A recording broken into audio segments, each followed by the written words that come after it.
Pemirsa, kebakaran hebat terjadi di kawasan industri Jababeka di Kabupaten Bekasi, Jawa Barat. Api menghanguskan 5 rumah makan semi permanen.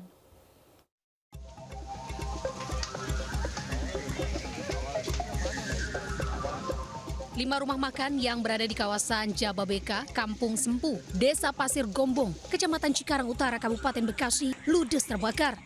Api dengan cepat menyambar ke bangunan semi permanen tersebut. 4 unit mobil pemadam kebakaran dari kawasan Jababeka dan Kabupaten Bekasi dikerahkan ke lokasi. Api berhasil dipadamkan 1 jam kemudian. Diduga api berasal dari bagian belakang warung tempat memasak. Tahu, saya ngeliat di belakang di dindingnya sebelah itu api udah gede aja. Oh, api udah gede. Pas lagi rame-ramenya orang makan jam makan siang soalnya. Oh, jadi belum tahu ini apa penyebab kebakaran ini, Bang ya? Kalau pastinya kurang tahu, cuman kemungkinan ya dari kompor kayaknya. Yang diindikasinya dari dugaan korsleting listrik. Nah, ini telah ditangani oleh kawasan Jababeka dan juga Dinas Pemadam Kebakaran di Kabupaten Bekasi dengan personil kurang lebih 20. Akibat kebakaran, kerugian diperkirakan mencapai ratusan juta rupiah.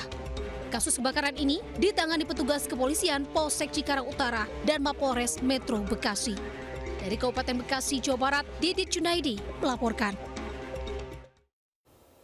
Kita ke informasi selanjutnya, 5 orang anggota Ormas ditangkap polisi karena menyekap pegawai leasing yang memaksa mengeluarkan truk yang ditarik karena menunggak cicilan. Kericuhan pun terjadi saat penangkapan.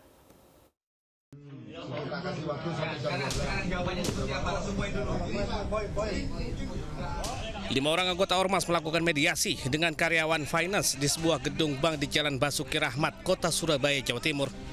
Cekcok kemudian terjadi. Salah satu anggota Ormas membawa pegawai finance dengan cara memitingnya. Sementara petugas keamanan namun hanya bisa diam melihat penyanderaan itu.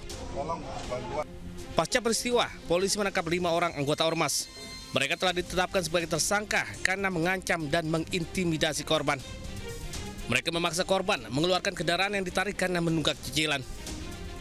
Dengan alasan bahwa BOT menarik kreditnya macet. Nah, sedangkan 5 orang tersebut sebenarnya juga bukan sebagai pemilik kendaraan tersebut, sehingga dia tidak ada hubungan hukum antara korban dengan BOT. Untuk mempertanggungjawabkan perbuatannya, kelima tersangka dijerat dengan pasal berlapis dengan ancaman hukuman di atas 12 tahun penjara. Dari Surabaya, Jawa Timur, Nur Safei News melaporkan. Kebakaran menghanguskan 4 kios dan 1 gudang penyimpanan di kawasan Jatinegara, Jakarta Timur, Kamis siang. Diduga kebakaran akibat kebocoran gas dari salah satu kios yang ada di kawasan tersebut.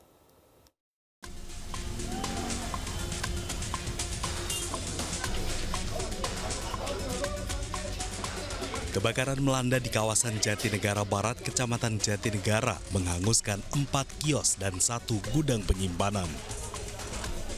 Sejumlah pedagang yang panik berusaha menyelamatkan barang dagangan mereka.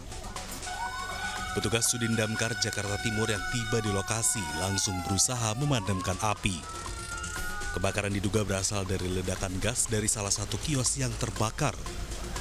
Api kemudian merambat ke kios lain hingga membakar sebagian gudang penyimpanan pasar Master Jatinegara. Tidak ada korban jiwa dalam kebakaran ini. Lagi ngapain, Bang, tadi, Bang? Lagi ngegoreng. Ngegoreng apa? Ngegoreng. Itu? Iya, karena gasnya keluar terus. Gas kita habis, masuk diganti apa kagak, gasnya keluar terus. Meluncurkan masuk tahap kedua hingga jumlah unit itu 12 unit. Nah, setelah kami sampai tiba di lokasi kebakaran, size up dan kita melokalisir, mencoba untuk menghitung beberapa bagian yang terbakar. Peristiwa kebakaran sempat menimbulkan kemacetan di ruas Jalan Jatinegara Barat.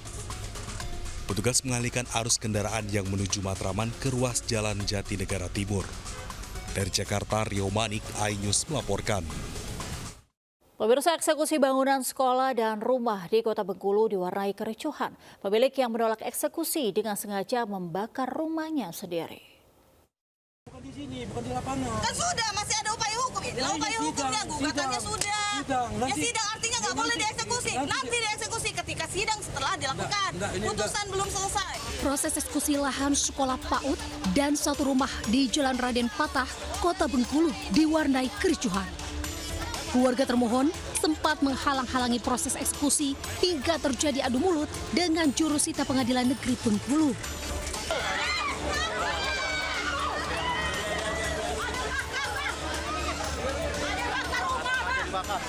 Saat adu mulut terjadi, tiba-tiba bangunan rumah yang menjadi salah satu objek eksekusi sengaja dibakar oleh keluarga termohon eksekusi. Api tiba-tiba membesar, membuat panik puluhan polisi dan warga sekitar. Kebakaran meludeskan seluruh bangunan semi permanen. Tak lama berselang, polisi mengamankan pihak keluarga termohon yang diduga melakukan aksi pembakaran. Ternyata bangunan sebelah terbakar. Namun demikian tidak mungkin kejadian tersebut tiba-tiba. Kami sebarkan teman-teman intern untuk berbagai apa penyebab jadi kebakaran ini. Ternyata ada unsur kesengajaan. Meski sempat terhambat akibat terjadi kebakaran, jurusita Pengadilan Negeri Bengkulu tetap mengeksekusi dengan merobohkan bangunan dan mengosongkan lahan. Dari Kota Bengkulu, Endro Duirawan melaporkan. Tipu korban hingga ratusan juta rupiah, seorang pria yang berkedok sebagai jasa desain interior rumah ditangkap kepolisian unit reskrim Polsek Tambora di kawasan Jasinga, Bogor, Jawa Barat. Pelaku nekat menipu lantaran kecanduan bermain judi online.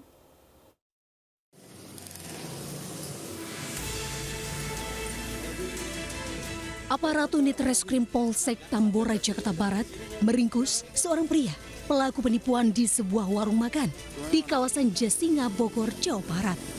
Pelaku yang berkedok sebagai jasa desain interior rumah ini melarikan diri usai menipu seorang korbannya senilai 171 juta rupiah. Penipuan terjadi saat korban mencari jasa desain interior di media sosial. Usai berkenalan, pelaku dan korban bertemu dengan membuat kesepakatan untuk membuat furniture sebesar 180 juta rupiah dengan jangka waktu pembuatan selama 3 bulan. Korban sempat diberikan uang muka sebesar 54 juta rupiah, namun pelaku kembali meminta uang dengan alasan kekurangan biaya. Hingga korban menyerahkan uang sebesar 171 juta rupiah, namun pesanan tak kunjung tiba di rumahnya. Dari hasil pemeriksaan, sudah ada 3 orang yang menjadi korban penipuan oleh pelaku. Jadi modus pelaku ini mengiming-imingi korban, menjanjikan korban untuk pekerjaan furniture. Setelah itu, uang yang digunakan untuk bermain judi online. Atas perbuatannya, pelaku dijerat dengan pasal tentang penipuan dan penggelapan dengan ancaman hukuman 4 tahun penjara. Di Jakarta, Miftahul Gani melaporkan.